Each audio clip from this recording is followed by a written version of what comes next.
এই ভিডিওতে আমরা দেখব আলফা এইচআরডি অ্যাডমিন প্যানেলের টিকিট মডিউলটি। শুরুতেই দেখতে পাচ্ছেন একটা ওভারভিউ।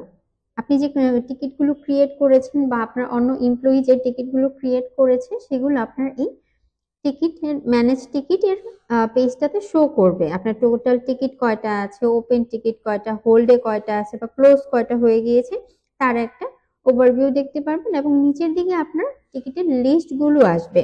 আপনি চাইলে এখান থেকে এই টিকিটগুলো রিপ্লেও দিতে পারেন। যেমন ধরুন যে আপনার বিরুদ্ধে বা অন্য একজনের বিরুদ্ধে যদি এই টিকিটটা থেকে থাকে, আপনি যদি রিপ্লেতে ক্লিক করেন, এখানে এই টিকিটটার বিপরীতে কোনো কিছু আপনাকে কমেন্ট করতে পারেন বা কোনো ফাইল যদি দেখানোর থাকে যে হ্যাঁ এটা দেখাতে চাচ্ছেন, আপনি এখানে অ্যাটাচ ফাইল থেকে চুজ করে সেন্ডও করতে পারবেন।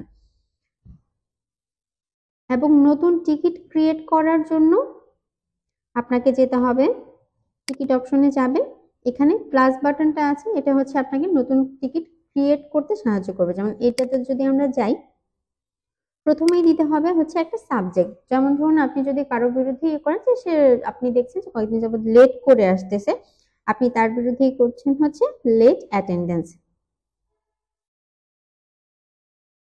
টিকিট ফর কার জন্য এটা, তার নামটা সিলেক্ট করে দিবেন। এখানে প্রায়োরিটির একটা অপশন আছে যে এই টিকিটটা আপনি কিভাবে দেখাতে চাচ্ছেন, যে এটা অনেক হাই প্রায়োরিটি বা লো হতে পারে বা মিডিয়াম হতে পারে কিংবা ক্রিটিক্যাল হতে পারে। আমি দিচ্ছি যে এটা হচ্ছে গিয়ে মিডিয়াম দিয়ে দিলাম এবং ডেট দিয়ে দিলাম টিকিটের, যে আজকের ডেটই। আপনি চাইলে এখানে ডেসক্রিপশন দিতে পারবেন এবং এখান থেকে ফাইল চুজ করতে পারবেন। যেমন ধর সে লেট করে আসছে, তার অ্যাটেন্ডেন্সের ফাইলটা আপনি এখানে অ্যাটাচ করে দিতে পারবেন। এবং এখানে দেখেন একটা স্ট্যাটাসের অপশন আছে, close, open and hold on. মানে ওপেন যদি দেন তাহলে হচ্ছে আপনি এটা ওপেন করে দিলেন, আপনি যার বিরুদ্ধে দিচ্ছেন বা অ্যাডমিন প্যানেলের বা এইচআর সবাই দেখতে পারবে। যদি ক্লোজ দেন তার মানে হচ্ছে এটা শেষ হয়ে গেছে, আপনি ক্লোজ করে ফেলতেছেন। আর হোল্ড অন মানে হচ্ছে আপনি রেখে দিচ্ছেন, আপনার যখন মনে হবে আপনি তখন এই জিনিসটা ওপেন করে দিতে পারবেন। আমি যদি ওপেনে দিয়ে জিনিসটা ক্রিয়েট দিই,